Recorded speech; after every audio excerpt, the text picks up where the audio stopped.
అనుభవానికి ఎక్కడైనా సరే పెద్ద పీట వేయాలని చెప్పేసి మన పెద్దలు చెప్తుంటారు. అనుభవానికి ఉన్న వాల్యూ అది. కానీ చిత్రసీమలో అది రివర్స్ అవుతుంటుంది. ఎందుకంటే ఇక్కడ బడా బడా డైరెక్టర్లు, తలపండిన హీరోలు, పెద్ద పెద్ద ప్రొడ్యూసర్లు చాలా ఈజీగా తప్పటడుగులు వేస్తుంటారు. 'రవితేజ' గారిని చూస్తుంటే అది నిజమేనేమో అని మరోసారి బలంగా అనిపిస్తుంది. ఎందుకంటే 75 సినిమాలు చేసిన హీరో ఆయన. ఒక్కొక్క మెట్టు ఒక్కొక్క మెట్టు పేర్చుకుంటూ, ఒక్కొక్క ఇటుక పేర్చుకుంటూ ఒక పెద్ద సామ్రాజ్యాన్ని నిర్మించుకున్న హీరో. ఇప్పుడు 'రవితేజ' సినిమా అంటే దాదాపు 100,00,00,000 మార్కెట్ పైనే ఉంటుంది. అంతటి స్టామినా ఉన్న హీరో ఈ మధ్య కాలంలో చాలా చాలా పొరపాట్లు చేస్తున్నారు. 'రవితేజ' నుంచి హిట్ చూసి చాలా కాలం అయిపోయింది. 'ధమాకా'కి ముందు, ఆ తర్వాత 'రవితేజ' ప్రేక్షకుల్ని, అభిమానుల్ని మెప్పించిన సినిమాలు చాలా చాలా అరుదు. ఒక రకంగా చెప్పాలంటే లేవనే చెప్పాలి. 'రవితేజ' మంచి సినిమా చేస్తాడు. ఇప్పటికైనా 'రవితేజ' నుంచి ఒక మంచి సినిమా వస్తుందని అభిమానులు, ప్రేక్షకులు చాలా చాలా ఆశగా ఎదురుచూస్తున్నారు. ఈ మధ్య 'రవితేజ' ఆహ్, 'మాస్ జాతర' ప్రీ రిలీజ్ ఫంక్షన్‌లో కూడా ఒక మాటన్నారు. "ఈ మధ్య మిమ్మల్ని చాలా చాలా చిరాకు పెడుతున్నాను. ఇక నుంచి అలాంటి సినిమాలు చేయను. అలా మిమ్మల్ని చిరాకు పెట్టనని" చెప్పేసి అభిమానుల సాక్షిగా ఆయన ఒక మాటిచ్చారు. బహుశా ఆ మాట తర్వాత 'మాస్ జాతర' అనే సినిమా మీద అభిమానులకి ఎక్కడో చోట చిన్న నమ్మకం అనేది ఏర్పడి ఉంటుంది. I'm sorry 'Ravi Teja' fans. ఈ సినిమా కూడా ఆ చిరాకుని మరింత పెంచేదిగా ఉంది తప్ప, 'రవితేజ' ఇచ్చిన మాటను ఈ సినిమా గూడా ఎక్కడ, ఏ పరిస్థితుల్లోనూ, ఏ సిట్యుయేషన్‌లోనూ నిలబెట్టుకోలేకపోయింది. ఇంత స్ట్రెయిట్ అవే ఎందుకు చెప్తున్నానంటే, 'మాస్ జాతర' సినిమా ఇప్పుడే చూసొచ్చాను. ఈ సినిమా అంగుళం కూడా నచ్చలేదు. నిర్మొహమాటంగా చెప్పాలనుకుంటే, ఈ సినిమా ఎక్కడా కూడా ఏ కొశాన కూడా సినిమాలా అనిపించలేదు. ఎక్కడ నచ్చలేదు. ఎందుకు నచ్చలేదు? ఈ సినిమాలో ఏ ఏ లోపాలున్నాయన్న దాని మీద కొంచెం డీటెయిల్‌గా మాట్లాడుకుందాం. 'భాను' అనే దర్శకుడు ఒక రైటర్‌గా తన కెరియర్‌ని ప్రారంభించి, ఇప్పుడు డైరెక్షన్ వైపుకొచ్చారు. ఆయన ఫస్ట్ సినిమా ఇది. 'భాను' అనే ఒక రచయిత చేసిన ఫస్ట్ సినిమా ఇది. సాధారణంగా రచయితలు మెగాఫోన్ పట్టినప్పుడు తమ దగ్గరున్న ది బెస్ట్ ఔట్‌పుట్ ఇవ్వడానికి ప్రయత్నిస్తారు. 'భాను' కూడా అలాంటి కథతోనే 'రవితేజ' గారి దగ్గరికెళ్లారేమో! 'రవితేజ' ఆ నమ్మకంతోనే ఈ సినిమా తీసాడేమో అనిపించింది. 'మాస్ జాతర' అనే సినిమాని అనౌన్స్ చేసినప్పుడు.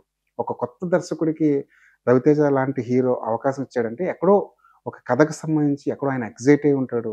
ఇప్పటివరకు చెప్పని పాయింట్ ఏదో ఆ డైరెక్టర్ చెప్పుంటాడు. ఇప్పటివరకు మనం చూడని సినిమా ఏదో మనం చూడబోతున్నామేమో అన్న క్యూరియాసిటీ, కొంత నమ్మకం కలుగుతాయి. కానీ 'మాస్ జాతర' కథలో గాని, ఆ కథనంలో గాని, టేకింగ్‌లో గాని, క్యారెక్టరైజేషన్‌లో గాని, కథను చెప్పే విధానంలో గాని, సినిమా ప్రారంభం నుంచి ముగింపు వరకు ఎక్కడ ఏ దశలోనూ, ఏ చోట కూడా ఒక్క రీల్ కూడా కొత్తగా అనిపించని సినిమా ఏదైనా ఉందంటే ఈ మధ్య కాలంలో 'మాస్ జాతర' అని నిర్మొహమాటంగా చెప్పొచ్చు. ప్రొడ్యూసర్‌లు, డైరెక్టర్లు, హీరోలు, ఈ సినిమాకి పనిచేసిన వాళ్ళంతా ఇది మాస్ సినిమా, ఇది కమర్షియల్ సినిమా, ఇందులోంచి మీరు కొత్తదనం ఏమి ఆశించొద్దు అని బల్లగుద్ది అదేదో రాజముద్రేసినట్టు స్పష్టంగా చెప్పే ప్రయత్నం చేశారు.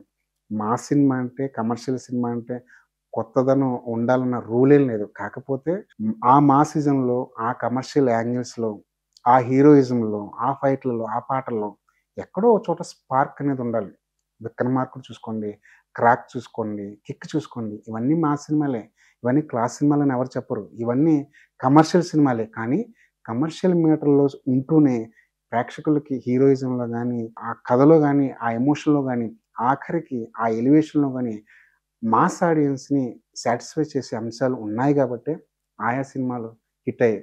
'ధమాకా' సినిమా హిట్ అయిందంటే రివ్యూల్లో ఏకిపడేసే 'ధమాకా' సినిమాని. 2, 2:30కి మించి ఏ సైట్ కూడా 'ధమాకా' సినిమాకి రేటింగ్‌లు ఇవ్వలేదు. కానీ ఆ సినిమా ఆడింది.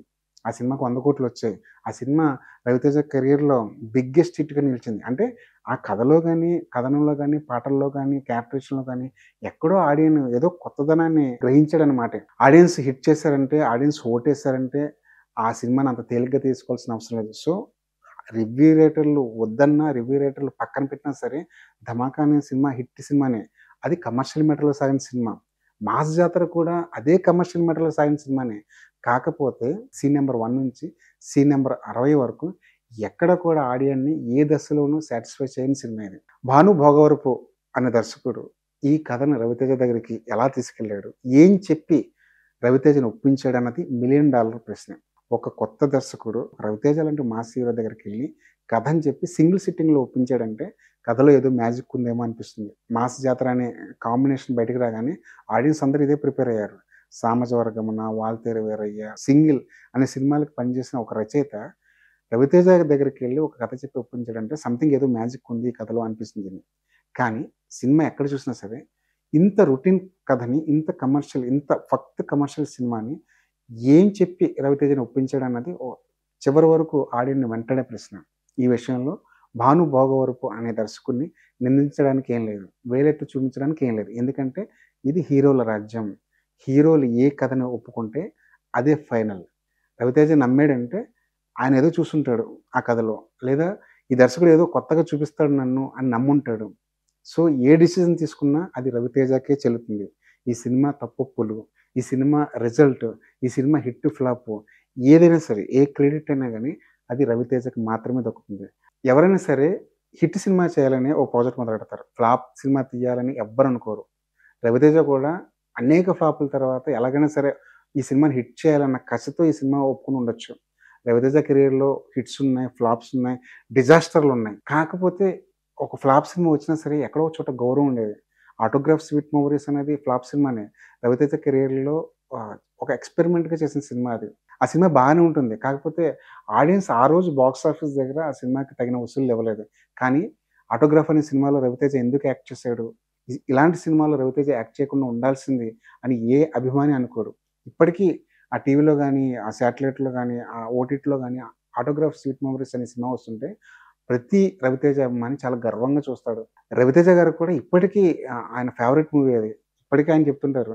నేను చేసిన సినిమాల్లో ది బెస్ట్ సినిమా ఏంటంటే 'ఆటోగ్రాఫ్ స్వీట్ మెమోరీస్' అనే సినిమా అని చెప్తుంటారు. సో, ఇక్కడ చెప్పేదేంటంటే రవితేజ గారు ఫ్లాప్‌లు ఇవ్వచ్చు, హిట్‌లు ఇవ్వచ్చు. కాకపోతే ఇలాంటి సినిమా రవితేజ గారు ఎందుకు చేశారా అన్న క్వెషన్ మార్క్ మాత్రం ఆయన దాదాపుగా ఎప్పుడు తెచ్చుకోలేదు. 'మాస్ జాతర' సినిమా చూస్తే మాత్రం ఇలాంటి సినిమాని రవితేజ గారు ఎందుకు ఒప్పుకున్నారా అని చెప్పి ఆయన డై హార్డ్ ఫ్యాన్సే ఫీల్ అయ్యే ప్రమాదం ఉంది. కథగా చెప్పుకోవాల్సొస్తే ఎక్కడా కూడా ఇది ఈ పాయింట్ దగ్గర రవితేజ మెస్మరైజ్ అయ్యి కథను ఒప్పుకున్నాడేమో అని ఎక్కడా అనిపించదు. రవితేజ గత 10 సినిమాలు తిరగేసినా దీనికన్నా గొప్ప కథ రాసుకోవచ్చేమో. ఎవరికైనా ఒక అప్పుడే కొత్తగా పెన్ను, పేపర్ పట్టిన రచయితకి ఒక 10 మాస్ సినిమాలు చూపించి, ఇప్పుడు ఒక కొత్త కథ రాయంటే 11 కథ ఈ మాస్ జాతర కన్నా గొప్ప కథ రాసుండొచ్చు. కానీ కథలో ఎక్కడ కూడా ఏ కొసైనా కూడా కొత్తదనం అనేది అనిపించదు. కానీ ఆ కథ చెప్పుకోవాల్సొస్తే ఒక నిజాయితీపరుడైన ఒక పోలీస్ ఆఫీసర్, ఒక గంజాయి స్మగ్లర్ వీళ్ళిద్దరి మధ్య జరిగే డ్రామా. రాక్షసుడు లాంటి ఒక విలన్‌ని ఆపడానికి హీరో ఏం చేశాడు? ఎలాంటి ఎత్తుగడలేసాడు? వాళ్ళిద్దరి మధ్య ఎలాంటి ఫైట్ జరిగిందనేది సినిమా. ఇలాంటి కథతో ఎన్ని కమర్షియల్ సినిమాలైనా తీయొచ్చు. అందులో తప్పేం లేదు. కమర్షియల్ సినిమాల్లో కథలు కొత్తగా ఉండాలని ఎవ్వరు అనుకోరు. కాకపోతే ఆ చూపించిన ఆ విషయాల్లోనే, ఆ కమర్షియల్ మ్యాటర్‌లోనే ఎక్కడో ఒక చోట కొన్ని రూ. 200 పెట్టి థియేటర్‌కొచ్చే ఆ సగటు ప్రేక్షకుడిని మెప్పించే అంశాలు కొన్నైనా ఉండాలి. ఆ కొన్ని ఈ సినిమాలో శూన్యంగా కనిపిస్తాయి. హీరో ఈ సినిమాలో ఏం చేస్తాడంటే ఆయన ఒక railway police. Ravi Teja police uniform ఏసిన సినిమాలు చాలా చాలా ఉన్నాయి. అందులో హిట్స్ కూడా ఉన్నాయి. అందులో ఫ్లాప్స్ కూడా ఉన్నాయి. రవితేజ రెగ్యులర్‌గా ఆయన ఎస్ఐ అంటే రెగ్యులర్‌గా ఆయన సీఏగా చూపిస్తే ఎక్కడ మొనాటినీ వస్తుందని చెప్పేసి ఆయన తీసుకెళ్ళి ఒక రైల్వే పోలీస్ చేసేసారు. ఓకే. రైల్వే పోలీస్ వల్ల ఈ కథకి, ఈ సినిమాకి, హీరో క్యారెక్టరైజేషన్‌కి ఏదైనా ఒక కొత్తదనం ఆపాదించబడింది అంటే శూన్యం. అక్కడ కూడా మీకు సరైన ఆన్సరే రాదు. రెగ్యులర్ పోలీస్ చేసే ప్రతి అంశం ఈ రైల్వే పోలీస్ చేసేస్తుంటాడు. యాక్చువల్‌గా రెగ్యులర్ పోలీస్ వేరు, రైల్వే పోలీస్ వేరు. రైల్వే స్టేషన్ పరిధిలో వచ్చే నేరాలు, దానికి సంబంధించిన ఆ పరిధిలోనే రైల్వే పోలీస్ అన్నది తన విధులను నిర్వర్తిస్తుంటాడు. రెగ్యులర్ పోలీస్ అలా కాదు. ఆ ఊర్లో తన సర్కిల్‌లో ఏ నేరం జరిగినా సరే, ఆ పోలీస్ దానికి బాధ్యత వహించాలి. అతని ఆధీనంలోకి ఆ కేసు వెళ్తుంది. కానీ ఇక్కడ హీరో రైల్వే పోలీస్ కాబట్టి ప్రతి కేసు, ప్రతి మలుపు, ప్రతి నేరం ఆ రైల్వే స్టేషన్ పరిధిలోనే జరిగేలాగా ఏర్పాటు చేశారు. అసలు హీరోని రైల్వే పోలీస్ చేయడం ఎందుకు? ప్రతి ఇన్సిడెంట్ తీసుకొచ్చి ఆ రైల్వే స్టేషన్‌తో ముడిపెట్టడం ఎందుకు? డైరెక్ట్‌గా రెగ్యులర్ పోలీస్ చేసేస్తే అసలు ఈ గొడవ ఉండేది కాదు కదా! కాకపోతే హీరో రెగ్యులర్ పోలీస్‌గా చూపిస్తే మరీ రొటీన్ అంటారేమోనని చెప్పేసి తీసుకొచ్చి రైల్వే పోలీస్ చేశారు.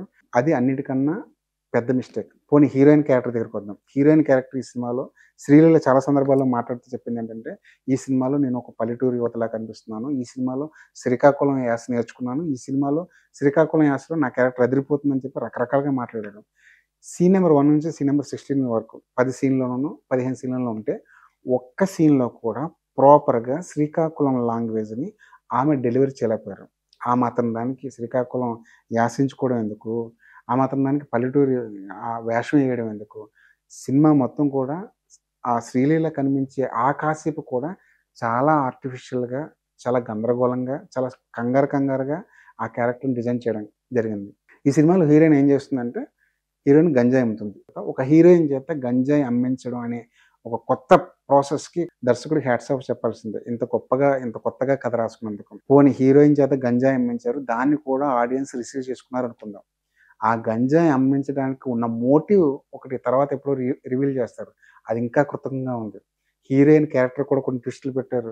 ఆ ట్విస్ట్ వచ్చినప్పుడు అసలు హీరోయిన్ క్యారెక్టర్ ఇలా ఎందుకు వెళ్ళిపోతుంది? ఇలా ఎందుకు డిజైన్ చేసాడు డైరెక్టర్ అని అన్న కోపం అన్న అసహనం ప్రేక్షకుల్లో కలుగుతుంది. ఈ మధ్య కాలంలో శ్రీలీల చాలా సినిమాల్లో యాక్ట్ చేసింది. చాలా చాలా పేలవమైన క్యారెక్టర్‌లో కనిపించింది. ఆ క్యారెక్టర్‌తో పోలిస్తే ఇది చాలా చాలా చాలా అధమ స్థాయిలో ఉంటుంది. హీరోయిన్‌గా, నటిగా, డాన్సర్‌గా శ్రీలీలకి ఎలాంటి ఉపయోగం లేని క్యారెక్టర్ ఏదైనా ఉంది అంటే, అది ఈ సినిమాలో ఆమె చేసిన ఆ 'తులసి' అనే క్యారెక్టరే. పాట అనగానే ప్రపంచంలో ఎక్కడున్నా సరే శ్రీలీల పరిగెత్తుకుంటూ వచ్చి స్క్రీన్ మీద కనబడిపోతుంది. అది తప్ప పాటల్లో డాన్స్ చేయడం తప్ప శ్రీలీల ప్రత్యేకంగా చేసిందేం లేదు. ఆ డాన్స్‌లు కూడా మనం చాలా సార్లు చూసేసాం. ఆ పాటలు కూడా చాలా కమర్షియల్ యాంగిల్‌లో ఉంటాయి. ఆ పాటలు కూడా విన్న సౌండింగే వినిపిస్తుంటుంది. ఇదివరకు చూసేసిన పాటలే మళ్ళీ స్క్రీన్ మీదకొచ్చేస్తుంటే ఎలాంటి ఫీలింగొస్తుందో ఈ సినిమాలో కూడా అలాగే ఉంటుంది. 'భీమ్స్' రవితేజ గారంటే భీమ్స్‌కి చాలా చాలా ఇష్టం. ఆ ఇష్టాన్నంతా మ్యూజిక్‌లో ఇవ్వడానికి ప్రయత్నించాడు. ఎక్కడో 'చక్రితో' పాడించిన ఒక పాట మాత్రం ఫ్యాన్స్‌కి నచ్చుతుంది. మిగిలిన పాటల గురించి ఆహ్, ముఖ్యంగా తనిచ్చిన బ్యాక్‌గ్రౌండ్ స్కోర్ గురించి ఎంత తక్కువ మాట్లాడుకుంటే అంత మంచిది. రవితేజ మీద ఉన్న అభిమానంతో ఏదో ఏదో చేసేయాలి స్క్రీన్ మీద, ఏదో ఒక మేనేజ్ చేయాలనే తలంపుతో తన దగ్గరున్న పాత బీజీఎమ్స్, తన దగ్గరున్న సౌండ్ ట్రాక్స్ మొత్తం ఈ సినిమాలో విచ్చలవిడిగా వాడేశాడు. స్క్రీన్ మీద రవితేజ చేస్తున్న విన్యాసాలకు గాని, ఆ విలన్‌కి, రవితేజకి మధ్య ఉన్న ఆ క్లాష్ గాని, ఎలాంటి బలం లేకపోయినా సరే, తన మ్యూజిక్‌తో, తన బ్యాక్‌గ్రౌండ్ స్కోర్‌తో ఏదో హడావిడి చేయాలన్న ఉద్దేశంతో భీమ్స్ తన దగ్గరున్న ఇన్‌స్ట్రుమెంట్స్ అన్నీ వాడేసి, తన దగ్గరున్న ట్రాక్‌లన్నీ వాడేసి ఏదో కొంచెం గందరగోళం సృష్టించే ప్రయత్నం అయితే చేశాడు. మరి భీమ్స్‌కి ఎంత రెమ్యునరేషన్ ఇచ్చారో తెలీదు గానీ, ఇంకొంచెం భీమ్స్‌కి ఇంకొంచెం గట్టిగా ఇచ్చుంటే ఇంకా బావుండేదేమో అనిపించింది. రాజేంద్ర ప్రసాద్ గారి క్యారెక్టర్ గురించి చెప్పుకోవాలి. రాజేంద్ర ప్రసాద్ చాలా సీనియర్ యాక్టరు. ప్రేక్షకులను నవ్వించడం ఆయనకి వెన్నతో పెట్టిన విద్య. ఆయన ఈ సినిమాలో చాలా లెంథీ రోల్ చేశారు. ప్రీ రిలీజ్ ఫంక్షన్‌లో ఆయన మైక్ పట్టుకొని ఒక మాట చెప్పారు. "ఈ సినిమా మీకు నచ్చకపోతే, ఈ సినిమాలో నా క్యారెక్టర్ మిమ్మల్ని కదిలించకపోతే, ఇక నేను సినిమాలు చెయ్యను. సినిమాలకి దూరమవుతానని" చెప్పి చాలా పెద్ద స్టేట్‌మెంట్ ఇచ్చారాయన. రాజేంద్ర ప్రసాద్ లాంటి ఒక పెద్ద నటుడు మైక్ పట్టుకొని అలాంటి స్టేట్‌మెంట్ ఇచ్చాడంటే నిజంగానే ఈ క్యారెక్టర్‌లో ఏదో బలం ఉంటుందని ఆశిస్తే ఎందుకు రాజేంద్ర ప్రసాద్ ఇంత పేలవమైన స్టేట్‌మెంట్ ఇచ్చారా? ఇంత ఇంత అనుభవజ్ఞుడైన రాజేంద్ర ప్రసాద్ కూడా ఎందుకు ఇలా మిస్‌గైడ్ చేశారా అన్న అనుమానమేస్తుంది. ముందే చెప్పాను ఏంటంటే, ఎక్కడైనా అనుభవం అన్నది కౌంట్ గాని సినిమా ఇండస్ట్రీలో కాదని. అంత అనుభవజ్ఞుడైన రాజేంద్ర ప్రసాద్ కూడా ఈ క్యారెక్టర్‌తో, ఈ సినిమాతో ఆయన మిస్‌గైడ్ అయిపోయిన విధానం చూస్తుంటే ఆశ్చర్యమేస్తది. రాజేంద్ర ప్రసాద్ ఒక 10 సీన్‌లో కనిపిస్తే 10 సీన్‌లో కూడా ఎక్కడ ఒక్క చోట కూడా మనం ఆయన నుంచి ఆశించే ఆ కామెడీ టైమింగ్ గాని, ఎక్కడ ఒక్క సెకండ్ కూడా మనకి అది దక్కదు. రాజేంద్ర ప్రసాద్ అనే నటుడు 10 సీన్‌లో కనిపిస్తే 10 సీన్‌లలో 100 డైలాగులు చెప్తే, ఆ 100 డైలాగుల్లో ఒక్క డైలాగ్ కూడా మన పెదాల మీద చిరునవ్వుని తీసుకురాలేకపోయిందంటే, అది పూర్తిగా రైటింగ్ పరంగా వైఫల్యమే. భాను భోగవరపు మంచి రైటరు. అతనికి కామెడీ టైమింగ్ చాలా బావుంటుందని చెప్పి పేరు. ఆయన చేసిన సినిమాలన్నీ అలాంటి సినిమాలే. 'సామాజిక వర్గమన' గాని, 'సింగిల్' గాని ఆయన కామెడీ టైమింగ్‌కి మంచి మార్కులు పడ్డాయి. కానీ ఈ సినిమాలో ఆయన కామెడీ టైమింగ్ ఎక్కడా కూడా కలిసి రాలేదు. 'నరేష్' లాంటి నటుడున్నాడు. 'రాజేంద్ర ప్రసాద్' లాంటి నటుడున్నాడు. 'మాస్ రాజా' 'రవితేజ' కామెడీ టైమింగ్‌కి పెట్టిన పేరు. ఆయన నుంచి కూడా ఒక్క డైలాగు, ఒక్క పంచ్, ఒక్క చిన్న చిరునవ్వు కూడా రప్పించలేకపోయారంటే రైటింగ్ పరంగా ఈ సినిమా ఏ స్థాయిలో ఉందో అర్థం చేసుకోవచ్చు. మొత్తంగా కొన్ని కొన్ని ప్లస్ పాయింట్లు కూడా ఉన్నాయి ఈ సినిమాలో. కాకపోతే ఇలాంటి సినిమా చూస్తున్నప్పుడు ప్లస్ పాయింట్లు కూడా మరుగున పడిపోయే ప్రమాదం ఉంది. ముఖ్యంగా రైల్వే స్టేషన్ సెట్ వేశారు. ఆ రైల్వే స్టేషన్ సెట్ అయితే చాలా కృతజ్ఞంగా ఉంది. ఏదో సెట్ ప్రాపర్టీని తెచ్చి ఒక చోట ఎక్కడి నుంచో ఒక సెట్ ప్రాపర్టీని తెచ్చి ఇంకో చోట అతికించిన ఫీలింగ్ ఉంటుంది తప్ప, ఇది మనం ఒక రైల్వే స్టేషన్ చూస్తున్నాం అన్న ఫీలింగ్ ఏ కొసైనా ఉండదు. కమర్షియల్ సినిమాలు చూస్తూ లాజిక్‌లు వెతక్కండి. కమర్షియల్ సినిమాలు చూస్తూ అందులో కొత్తదనాన్ని ఎక్స్‌పెక్ట్ చేయకండి. కమర్షియల్ సినిమాలు చూసొచ్చి కోడిగుడ్డు మీద ఈకలు పీక్కనని చెప్పి చాలామంది మేధావులు చెప్తుంటారు. వాళ్ళందరూ అర్థం చేసుకోవాల్సిన విషయం ఏంటంటే, ఇప్పటివరకు తెలుగు ఇండస్ట్రీలో చాలా చాలా కమర్షియల్ సినిమాలొచ్చాయి. కొన్ని వందల, వేల కమర్షియల్ సినిమాలొచ్చాయి. అందులో చాలా హిట్స్ ఉన్నాయి. మన మన తెలుగు సినిమా ఇండస్ట్రీలో అతి పెద్ద విజయాలన్నీ కమర్షియల్ సినిమాలే. కమర్షియల్ సినిమాలంటే హీరో ఉంటాడు. ఓ చిన్న క్లాష్ ఉంటుంది. విలన్‌కి ఒక క్లాష్ ఉంటుంది. పాటలు, ఫైట్‌లు, ఒక లవ్ ట్రాక్ ఇవన్నీ ఉంటాయి కమర్షియల్ సినిమాల్లో. కానీ అలాంటి రొటీన్ ట్రాకుల్లోనూ, అలాంటి వాణిజ్య సూత్రాలతోనూ అందులోంచి ఒక మ్యాజిక్ ఏదో సృష్టించగలిగేవాడే డైరెక్టరు. అలాంటి సినిమాలు హిట్ అవుతాయి. అలాంటి మ్యాజిక్ మాస్ జాతరలో భూతద్దం పెట్టి వెతికినా మీకు దొరకదు. 'రవితేజ' నుంచి ఈ మధ్య చాలా చాలా ఫ్లాపులొచ్చాయి. ఇక నుంచి 'రవితేజ' మంచి సినిమాలు తీస్తాడనుకున్న ప్రతిసారి ఇంకో ఫ్లాప్ వచ్చి పడిపోతూనే ఉంది. ఈ మాస్ జాతర మీద కూడా జనాలు అలాంటి నమ్మకాన్ని పెట్టుకున్నారు. ఈసారైనా మా మాస్ మహారాజా మంచి సినిమా చేస్తాడేమో అనుకున్నారు. కాకపోతే ఈసారి కూడా వాళ్ళ అంచనాలు తప్పాయి. ఈసారి కూడా నిరీక్షణ అనేది కొనసాగుతూనే ఉంది. ఈ సినిమాలో ఒక పాటుంది. భీమ్స్ మరి ఏ ముహూర్తాన రాశాడో తెలీదు గానీ, ఈ ఈ పాటలో ట్యూను లేదు. ఈ పాటకి సాహిత్యము లేదు. ఈ పాటకి లిరిక్స్ లేవు. ఈ పాటకి డాన్స్ మాస్టర్ లేడు. ఈ పాటకి తా తాళం లేదు. ఈ పాటకి మేళం లేదు. ఈ పాటకి గొళ్ళెలు లేవు అని చాలా పిచ్చ పిచ్చగా ఒక పాట రాశాడు. కానీ మా పాట సూపర్ హిట్టు అని సాగుతుంది ఆ పాట. ఈ సినిమా కూడా అలాగే ఉంది. ఈ సినిమాలో కథ లేదు. ఈ సినిమాలో కథనం లేదు. ఈ సినిమాలో క్యారెక్టర్లు లేవు. ఈ సినిమాలో క్యారెక్టరైజేషన్ లేవు. ఈ సినిమాలో కాన్ఫ్లిక్ట్ లేదు. ఈ సినిమాలో మంచి ట్విస్టులు లేవు. ఈ సినిమాలో ఇంటర్వెల్ బ్యాంగ్ లేదు. ఏమీ లేదు.